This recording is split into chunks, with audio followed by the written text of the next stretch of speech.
Alors, une nouvelle vidéo pour faire une étude de fonction. Ici, la fonction f de x égale 2x moins 5 plus 450 sur x. Alors, cette fonction, elle est définie sur R étoile, c'est-à-dire toutes les valeurs de R sauf 0. Alors, déjà, on peut se poser la question, pourquoi étudier cette fonction? Alors, cette fonction, elle peut venir d'une étude de coût. Parce que souvent, les coûts de fabrication sont définis par des fonctions polynomiales, de second degré, troisième degré. Donc, par exemple, j'ai le coût de fabrication dans une entreprise pour x objets, qui pourrait être défini par la fonction 2x carré moins 5x plus 450. Ça, c'est le coût de fabrication de x objets. Donc, à chaque valeur de x, je peux définir donc un coût. Et ensuite, je cherche à déterminer, concernant mes coûts, le coût moyen pour la fabrication d'un objet. Donc, le coût moyen, ça sera donc le coût de fabrication divisé par le nombre d'objets fabriqués. Donc, j'aurai 2x carré moins 5x plus 450 divisé par x. Ce qui fait que si on simplifie, ça fait 2x carré sur x moins 5x sur x plus 450 sur x. X carré sur x, ça me laisse x, puisque j'ai 2 moins 1, ça fait x. X divisé par x, ça fait 1, donc moins 5, plus 450 sur x. Donc ça serait le coût moyen d'un objet, quand j'en fabrique x. Le coût moyen de x objets quand j'en fabrique x. Donc, voilà pourquoi je cherche à étudier cette fonction, puisque maintenant, il faut que je détermine des valeurs minimales et des valeurs pour que mes coûts de fabrication, pour que l'entreprise fabrique avec des bénéfices. Donc c'est pour ça qu'on va étudier cette fonction. Alors l'étude de la fonction commence déjà par déterminer f' de x. On va déterminer la dérivée. Donc f' de x, on va donc dériver cette expression. Alors la dérivée de 2x, c'est 2, puisque c'est 2 fois la dérivée de x, et la dérivée de x, c'est 1. La dérivée de moins 5, c'est 0. La dérivée d'une constante, c'est 0. Plus, ici, j'ai 450 fois la dérivée de 1 sur x. Et la dérivée de 1 sur x, c'est moins 1 sur x carré. Ce qui me fait donc 2 moins 450 sur x carré. Ça, c'est la dérivée de la fonction f. Maintenant, on pourrait me demander de montrer que cette dérivée s'écrit sous la forme 2 facteurs de x moins 15, facteur de x plus 15 sur x carré. Voilà, c'est ça la question. Alors, deux possibilités.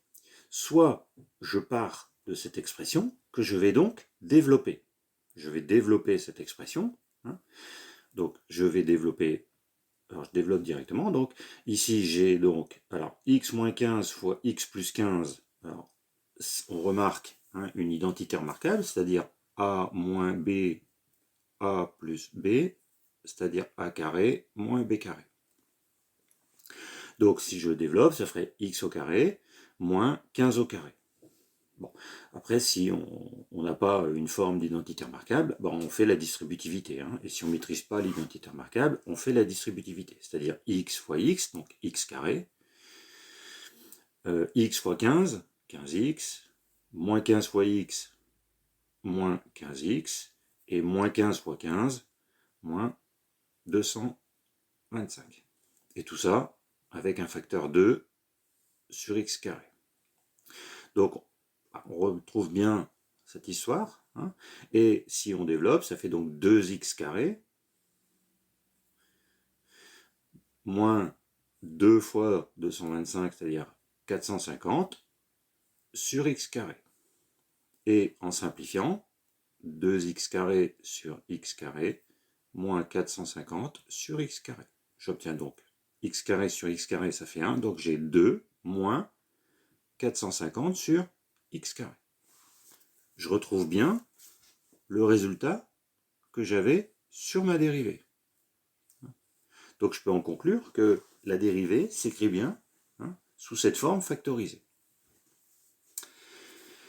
Autre possibilité, je repars du résultat de ma dérivée pour montrer que l'on a bien cette expression. Alors je commence par mettre au même dénominateur, donc là j'ai 1, donc ça va faire 2x carré moins 450 sur x carré. Je peux en haut factoriser par 2, 2 facteurs de x carré moins, donc la moitié de 450, 225, sur x carré. Maintenant, x carré moins 225, je peux l'écrire comme x carré moins 15 au carré. Puisque 15 fois 15, ça fait 225, sur x carré.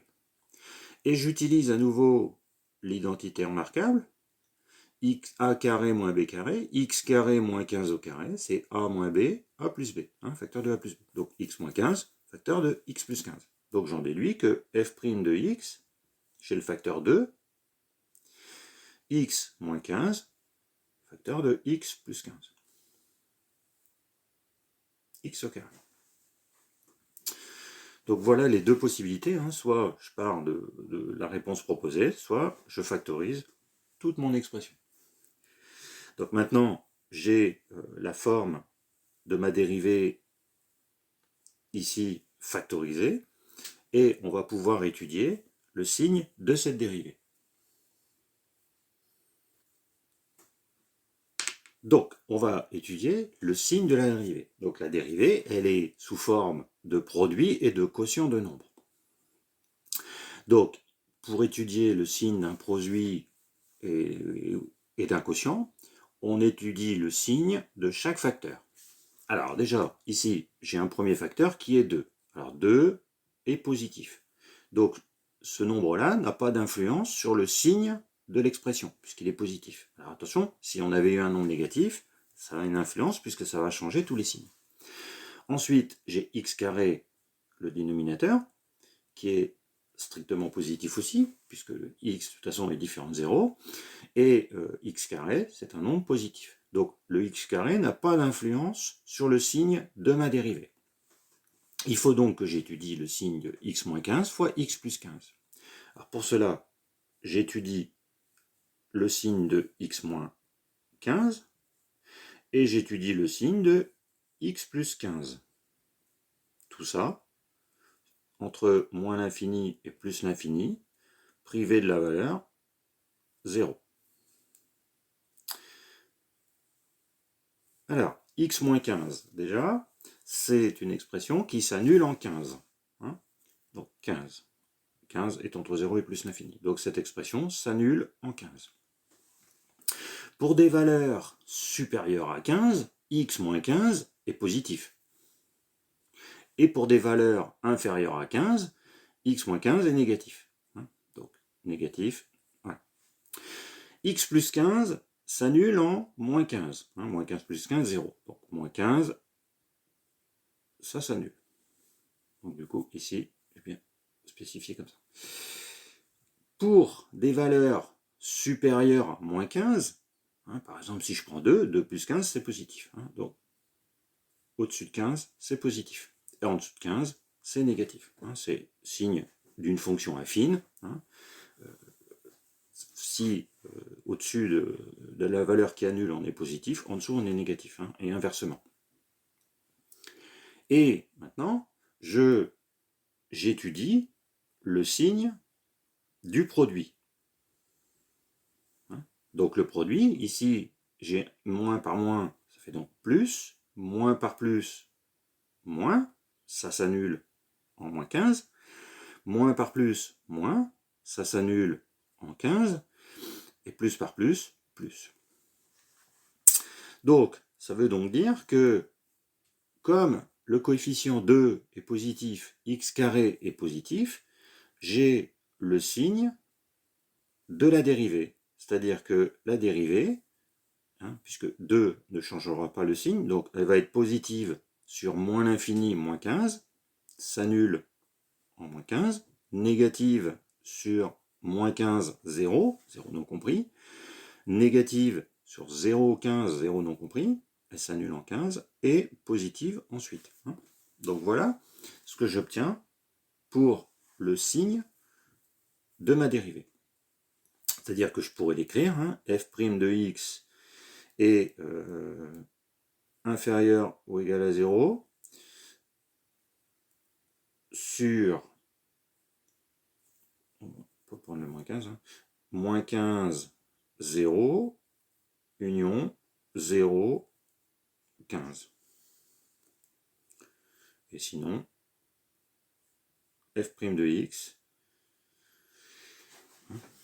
sur moins l'infini 15, 15 compris, hein, et sur 15 plus l'infini. Voilà. Donc là, j'ai le signe de ma dérivée.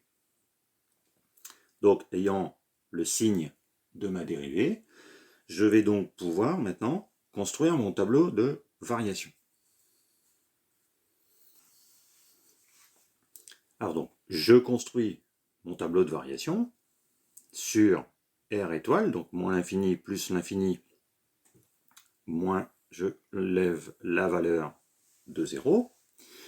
Donc, je rappelle ici ce que j'avais trouvé sur le signe de f'.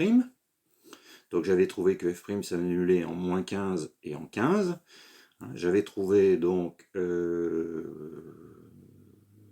j'avais trouvé quoi? Moins, plus, moins, plus. Voilà. J'ai trouvé ça. Hein. Donc, ma fonction f, la dérivée étant positive, ma fonction f est croissante sur moins l'infini, moins 15, décroissante sur moins 15, 0, décroissante sur 0, 15, et croissante sur 15 plus l'infini. Pour être complet, je rajoute les extrémums et je vais regarder les limites. Donc, en 15, il suffit de calculer f de 15 à l'aide de l'expression de la fonction f. Je trouve 55. En moins 15, je calcule f de moins 15, toujours avec l'expression f, et je trouve moins 65. Voilà, comme ça j'ai les extrémums. Et puis ensuite, je peux regarder un petit peu ce qui se passe pour les limites. Alors, on va commencer en plus l'infini. En plus l'infini, ça veut dire que le 450 en plus l'infini, 450 sur x tend vers 0. La fonction 1 sur x, en plus l'infini, elle tend vers 0. Donc ici, je vais avoir un 2x qui va tendre en plus l'infini vers plus l'infini. Donc le moins 5 n'a pas d'incidence. Ici, j'ai une limite qui est plus l'infini. De la même façon, en moins l'infini, 1 sur x tend vers 0. Donc 2x va tendre vers moins l'infini. Donc ici, je vais avoir moins l'infini. Maintenant, si je regarde les limites en 0, donc limite en 0, alors attention, il y a 0, x supérieur à 0, ici, et ensuite tu auras inférieur à 0. Donc déjà, 2x moins 5, 2 fois 0, 0 moins 5, ça tend vers moins 5. Et la limite de la fonction 1 sur x, quand x tend vers 0 mais positif, c'est plus l'infini. Étant donné que le nombre au-dessus est positif, 450 sur x, ça ne change pas, donc on pourrait le rajouter, 450 sur x, ça tendra donc vers plus l'infini.